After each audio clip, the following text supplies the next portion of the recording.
Hello, ladies and gents. How are you doing today?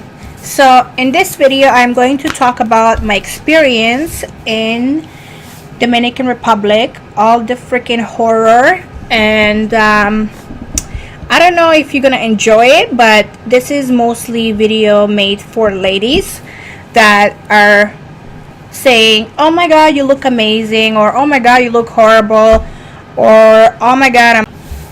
Okay, so for everybody that want to know what surgeries I have done, I've done my breasts in Canada 3 times, and then when I wanted to get my whole body done, which is a BBL, Brazilian butt lift. For those that don't know what that is you gain weight and you have enough fat, and then you just don't want to, when you want to, let's say, do a liposuction, you do a liposuction, but you also put it in the right spots, which is my butt. So you can also do it in the breasts, but yeah, it's not gonna look all crazy. So in this video, I'm gonna tell you what I did. So I did like that, and then when I went to Dominican Republic, because it's obviously cheaper to get the surgery done there, right? And you see a lot of girls that did the surgery there. It looks amazing and looks all that stuff, but sometimes you just never know what they've been through. And I'm gonna be one of the cases to tell you exactly what happened, what's going on, like what happened in there. So I went to Dominican Republic, and the surgeon I went to Dr. Cabral, and he's in Santo Domingo, and he did my body. I did 3 years research on a surgeon. Sometimes you just want to go by, wow, like, oh my God, this person really knows what he's doing, yada yada yada. And I seen his work, and I was like, God damn, Bertha, get my body done like this, alright? I gotta have this shit done. So I fucking saved my money, and then I saved for the flights, saved for a recovery room, saved for all this kind of shit that I'm supposed to have, and I went to go get my body done to be looking all perfect and vixen model type of shit. So ever since I was young, I always wanted to have a body like Coco, because Coco had, like, back in the days, she always had that body. She still has good body today, but then not many girls was doing surgery like this other than Kim Kardashian, right? So I wanted to get my ass done and my tits done, and I got the body dysmorphia, where, you know, you're like, I want to get the surgery, like, I don't know what the fuck I'm gonna do. That was my dream, you guys. That was my dream, to have a fucking amazing body so I can, like, you know, break necks and hearts and all that shit. But it's not all just about, oh, let me go get it done. I was never thinking about the fucking crazy risks that you can take. I was never, how do you say that? Everybody was saying things, and I'm like, yeah. I went from one ear to the other one, you know, you don't listen, nothing. You're like, fuck you don't know shit about that shit, but, oh, whatever. And I wish I listened a little bit better. I mean, my body looks pretty good now, but it went through hell to look like this. So when I got to get to Dominican Republic, I was there, I was treated like shit.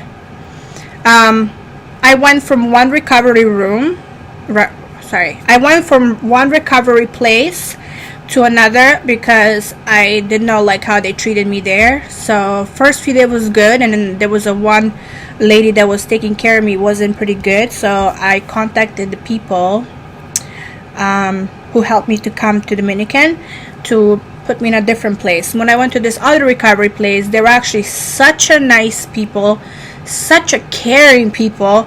Like I was so annoying, like, to, like, keep calling the button for help for everything, because I've had anxiety attacks, and at that time I didn't even know what the fuck anxiety means. I was like thinking that I was dying. It was so fucking scary. But yeah, I had panic attacks, and I was never really treated for that shit before because I never had it. But let me tell you why I got anxiety. when I did my surgery, I woke up during the surgery. Like, I can feel, you know how they pull out they sucks the fat out of you with the long cord or whatever the fuck it is. I woke up, I felt somebody's doing my back. Like, fucking yeah, keep doing that shit. I'm feeling it. And I was screaming. I don't know if they could hear me or not, but like, I was screaming, and like, I was just like that. Okay, like, fuck, I'm getting like goosebumps right now because I remember how the fuck happened. I didn't want to tell or talk to anybody about my experience yet, but then I'm thinking, you know what, maybe I should make a YouTube video and tell people how I feel so they don't fucking go through what I did.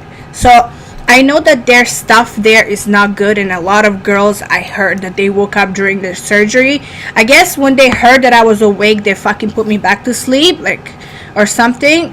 And when I fucking woke up, you guys, when I woke up, I know it's a pain to get the fucking surgery. I mean, I did had a lot of things at once. I had my breast, I took the fat out of my stomach, out of my back, out of my arms, like, and you know, I had like a lot of shit done at once. But when I woke up that first day, they had to pick me up and hold me straight to stand so they can take out the, excuse me, they have to take out the drainage with the needle, those big fucking needles. And my body was numb, yes, but I was really traumatized. So the fucking, what do you call them? The nurses that they were picking me up, they're so fucking disrespectful and so mean. I was screaming from pain. This bitch picked me up. She fucking, like, you know how painful that is to just get up? That was like so painful for me. Especially when she was like, she stabbed the needle in my back where the drain is supposed to come out somewhere, right? Because I was full of fluid. She stabbed me with the fucking needle and take it out the drainage. And I was screaming, and the bitch closed my mouth, like doing this. I was like, bitch, you don't even know. If I was there right now, oh my god. Like, I don't know who the fuck would help you, but not even God's gonna help you, bitch. Like, for real. Like, I would fucking knock her the fuck out. Like, for real. Anyways, so I was fucking traumatized. I was like, oh my god, if I'm already getting treated like this, how the fuck am I gonna pull this 2 weeks already? So, like, after that, I was back.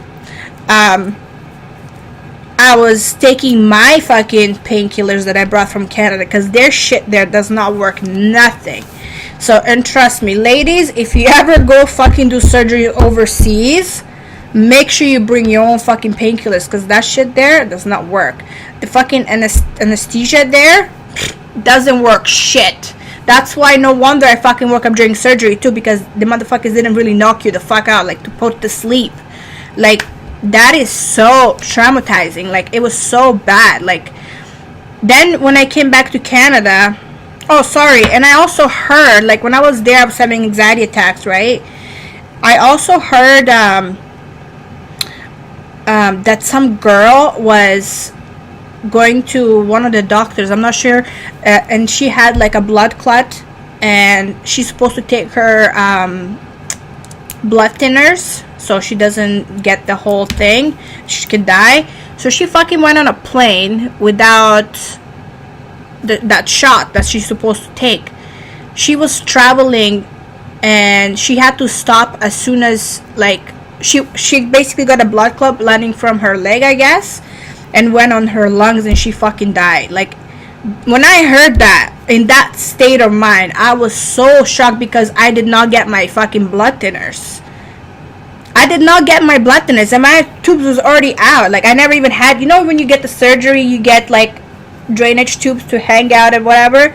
I never had that. I never had anything. I was covered with the fucking pads for vagina, like, from the leakage or whatever. It was so weird, man. I was like, I never seen something like this in my life. But yeah, people don't really give a fuck about you there. I mean, like, surgeons, like, I mean, at least that surgeon, he did not give a fuck about me. I came back home straight from fucking airport, I went straight to ER. Like, I went to emergency, like, to double check, because I was so paranoid. I didn't know what the fuck was happening. I was like, fuck, am I gonna die? Like, I was saying my last words to my mom. I was like, it was really fucking emotional and really sad for me, you guys. Like, you don't even know how bad this shit was. And then I was going to fucking hospital every day. People thought I was like psychopath or something, like that I'm crazy or some shit. And then they told me that I need to see a psychiatrist. And then I was like, and you know what? People who make fun of other people to go see psychiatrists, I don't think it's funny. Like, if I never fucking went to psychiatrist and talked to him about the surgery, about my life, about my past, like, I would not know what was wrong with me. And I do have fucking anxiety attacks. Like, I had it back then, a lot bad ones. Like, I thought every day I was gonna die. So now they went to my doctor, and then my doctor prescribed me a psychiatrist who wanted to see what's going on with me. And then I was diagnosed with anxiety, and I'm treated now. You know, I still have anxiety here and there for other things, but it's not bad like it was before, you know. So I'm glad that that's, you know, figured out or whatever.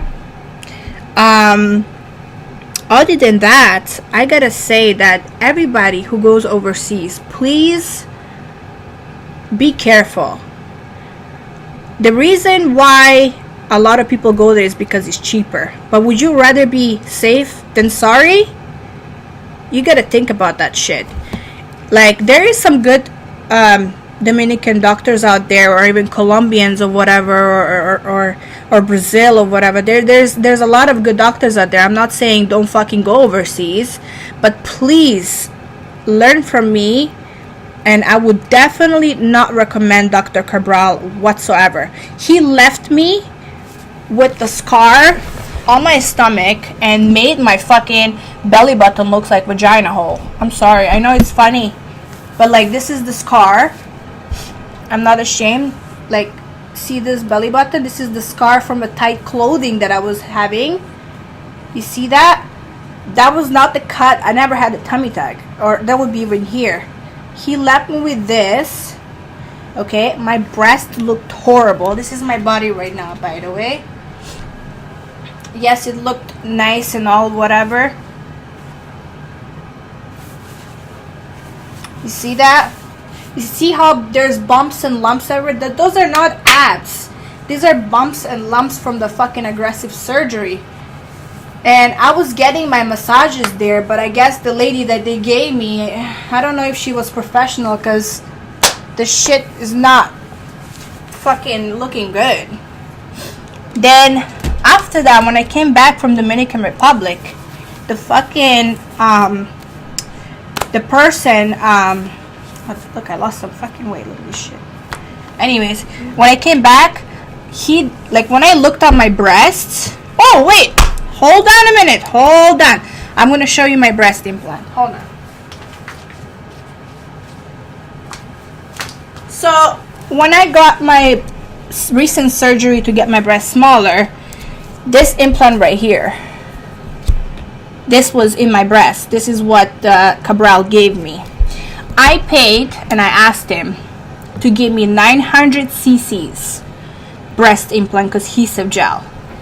He gave me 800, and he told me that he gave me a 900. So that's a fucking ripoff right there, first of all. Second of all, like, on the implant, it says different. See how it says 800? Anyways, so this was way too big. So I had a breast lift.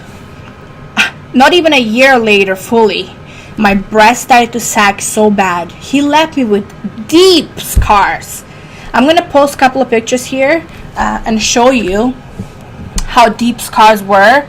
And when I came back from Dominican, he didn't stitch me up properly, and there was a fucking infection on my right breast that was this big, open.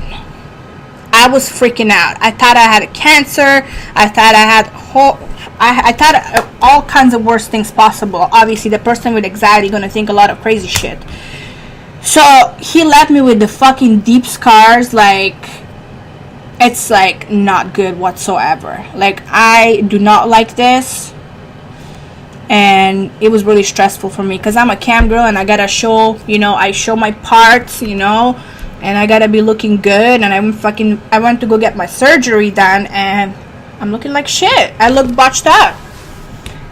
But then yeah, so when my surgeon from Toronto, which I got my recently breast done, he did my breast 2 weeks ago, and this breast looking so much better. I got 450 cc's. The name of the surgeon is Dr. Ron Levine. I gotta say, there's a lot of bad reviews on this guy as well, but I was really traumatized to even go to him or to anybody else, how fucking traumatized I was because of this shit, what happened to me in the Dominican Republic. So I went to I wanted to get my breasts fixed because my back was hurting me and they were too much. They were hiding my beautiful waist, and I was really upset about that shit. So I went to Dr. Ron Levine to, I paid $1,000 deposit, and I wanted to pay for my boobs, but I didn't pay right away. I paid after day before surgery.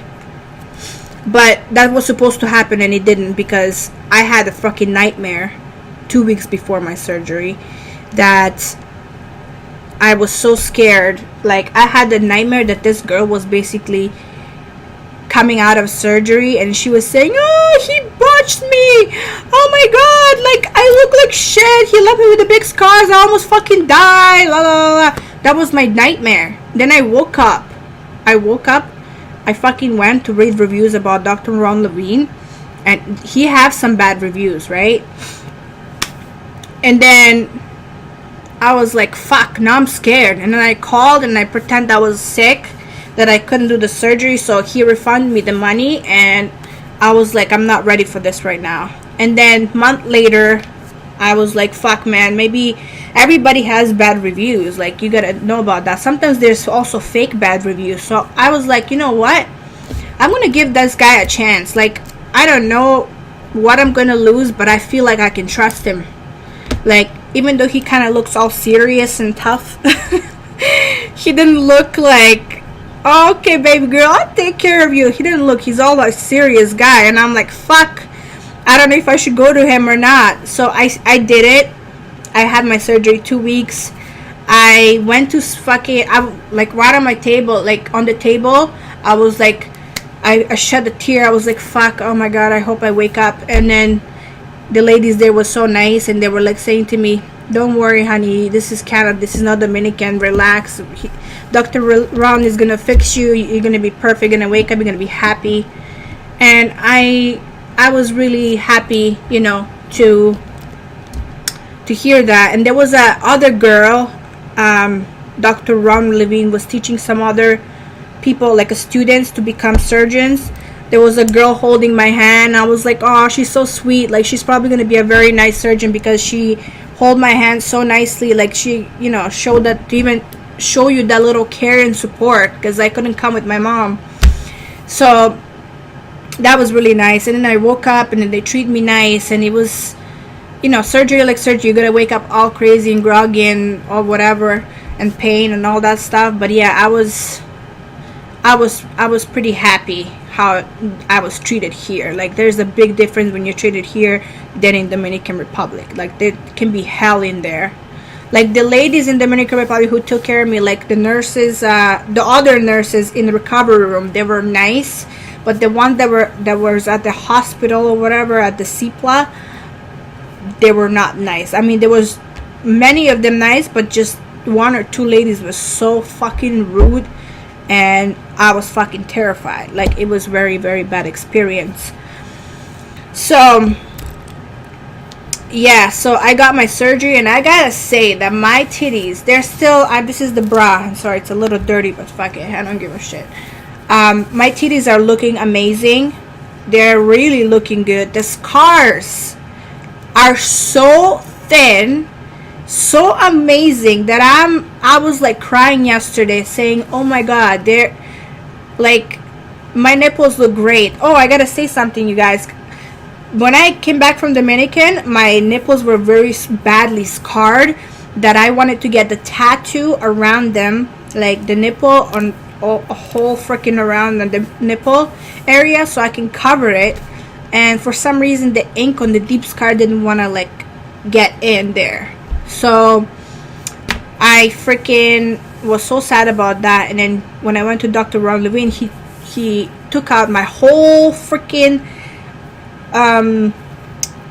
whole area where the tattoos were, and I was so freaking happy that I don't have them anymore, because I didn't want to. It did look a little, it didn't look bad. It looked bad because the ink wasn't in there properly, and they looked very large. That wasn't looking good. But also, if you were about to do a nice smaller heart tattoo on your nipples, like on the fresh skin, that would look amazing. But if it's already scars there, like, imagine you trying to like draw a straight circle on a freaking rough paper. Like, it wouldn't look good. This is exactly how I can describe it. So he did my nipples so nice, such a nice small nipples, and the scars are like not even noticeable. Like, I'm so happy. It's been 2 weeks. Like, imagine in 6 months, like, it's gonna be looking like I've never had fucking surgery. Like, that's how fucking scars are so thin. You can't even see them. I don't even want to call it a scar, because I don't even see the fucking scar. Like, Dr. Ron Levine know what the fuck he's doing. He's a really good surgeon like that. What the fuck? Anyways, he's really good. It's just, yeah, you might look scared at first, because I did as well, especially maybe being traumatized, but he's actually a very good surgeon. And I would definitely recommend Dr. Ron Levine to anybody who wants to get their breast fixed. I mean, he did mine. A lot of surgeons in Toronto did not want to accept me because I did my breast overseas, because they're like, if you did your surgery overseas, we cannot do your breast. A lot of people rejected me to even fix me. And he, like, a funny part, I gotta tell you guys, when I came back to emergency, they were looking for a plastic surgeon in St. Joseph Hospital. He was the one who was there. He was the only one. And when my wound was open, he helped me recover my wound. And that's why I also was like, this guy kind of helped me close my wound as well. So I'm pretty sure that he can do my breast really good as well. And that was like such a funny coincidence. I didn't even remember until he mentioned me. And I was like so freaking happy about that. And I am pretty happy with my breasts now. And yeah, I'm very happy. Like, I am fucking so happy. Thank you, Jesus. But yeah, for all the girls out there, please be careful, because I know you want to get your body done all at once or whatever, but please be careful where you're going. I know that a lot of surgeons out there are scary, and there's a lot of horror stories out there, but please be safe first before you do any stupid move. Like, please, there's a lot of risks of like side effects, like that you can get infection, you can fucking, I don't know, I heard horror stories, man, that the girl lost her fucking arms and legs because of a bad infection. I've heard of fucking bad like stories that like the girl freaking got paralyzed because they would, when they had to give some kind of needle, like the girl left paralyzed. Like, it was so bad. Like, you need to be careful. Like, I know I've already said it a million times, but I'm gonna say it again. Be careful. Please be careful. You don't even know what hell I went through to get this shit here, to get this thing done. Like, oh my god, everybody think it's like all roses and flowers, baby, but it's not all like that. Trust and believe. And I know this is a little longer video, but I just really wanted to express my feelings and how I feel and all about that stuff. And also, another person, since I'm already making this video, there's this group on YouTube, and also there's this group on Instagram that if you ever want to go overseas and do your surgery there, like with some smart surgeon, this is the people you should contact, because I went by myself. Okay, I know I had fucking balls. I went by myself, and these people helped me get there quickly, safe, and everything. Their Instagram page is Phantom Beauty Consultants. This is their Instagram page. They helped me get safe there. They don't work only for Dr. Cabral. They work for everybody else. Like, they work for a lot of other surgeons out there in Dominican Republic. They can help you to get there safe, get home safe, get to the recovery place safe. They contact other people that you are safe. So this is what I like about them. They're very nice and caring. And yeah, if you're watching, thank you guys. Thank you so much for this, because I would have been lost. But yeah, I'm gonna leave information for Dr. Ron Levine, and I'm also gonna leave information for them, and I'm also gonna show you in the end the pictures of what my kind of breast looked like with the scarring. And I hope you don't get disgusted, because it was really bad. But other than that, this is all. I'm gonna cut this video here. I know I talk too much, but I just had to put it out there, and I'm so sorry again. But in the next video, I'm gonna fucking tell you guys why I wanted to get the surgery done. Okay? And stay tuned and follow me on my Instagram. Don't forget to do that. Bye.